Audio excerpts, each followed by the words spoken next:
ପୁରୀ ବଡ଼ଦାଣ୍ଡ ସବୁବେଳେ ଏମର୍ଜେନ୍ସି ଆଉ ଏଇ ଭିଡ଼ ଆଉ ଏମର୍ଜେନ୍ସି ଭିତରେ ଚାଲିଛେ ଆମର ଜଗା କାଳିଆର ରଥ ନିର୍ମାଣ।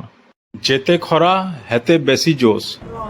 ଶ୍ରୀକ୍ଷେତ୍ର ପୁରୀରେ ମହାପ୍ରଭୁ ଜଗନ୍ନାଥଙ୍କର ରଥଯାତ୍ରା ବିଶ୍ୱ ପ୍ରସିଦ୍ଧ। ସାରା ବିଶ୍ୱରୁ ଲୋକ ଆସନ୍, ଏନ୍ତା କି ଦେବତା ମାନେ ବି ଦେଖିକି ଆସନ୍ ରଥଯାତ୍ରା।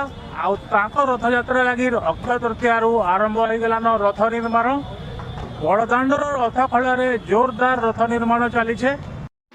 ମହାରଣା ମାନେ ପାରମ୍ପରିକ ଯନ୍ତ୍ରପାତି ଜ୍ଞାନ କୌଶଳ ସାଙ୍ଗେ ଆଧୁନିକ ଯନ୍ତ୍ରପାତି ଆଉ ଜ୍ଞାନ କୌଶଳ ମିଶାଇ କରି ବନେଇ ଚାଲିଛନ୍ ରଥ। ଆଉ ଖରା ଯେତେ ହେଲେ ବି ନିଜର ଜୋଶ ବଢ଼ାବାର୍ ଲାଗି 5 ବଜିଗଲା ବେଲେ ଚାହା ଟିକେ ନି ପିଲେ ତାହାକୁ ବି କେନ୍ତା ଜୋଶ ମିଲବା, ତାକତ କେନ୍ତା ମିଲବା।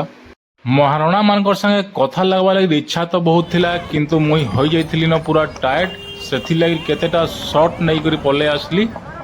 ଆଉ ଆପଣମାନେ ଏଇ ପୁରୀର ରଥ ନିର୍ମାଣ ବିଷୟରେ କିଛି ତଥ୍ୟ ଜାଣିଛନ୍ ହେଲେ ସିଓର ବତାବେ। ପୁରୀକେ ଛାଡ଼ିକରି ଆପଣ ଆଉ କେନ୍ କେନ୍ ରଥଯାତ୍ରା ଯେନ୍ଟାକି ଫେମସ୍ ଆଏ ଦେଖିଛନ୍ ସେଟା ବତାବେ। ଆଉ ଆପଣଙ୍କୁ ପୁରୀର ରଥଯାତ୍ରା ବେଶୀ ଭଲ ଲାଗ୍ସି କି ଅଲଗା କେନ ରଥଯାତ୍ରା ବେଶୀ ଭଲ ଲାଗ୍ସି ସେଟା ବି ବତା। ଭିଡ଼ିଓ ସବୁଦି ପଠାବେ ଯେନ୍ଟାକି ଆମର ହିନ୍ଦୁ ଧର୍ମ ଆଉ ସଂସ୍କୃତି ବିଷୟରେ ସବୁ ଲୋକ ଜାଣିପାରବେ।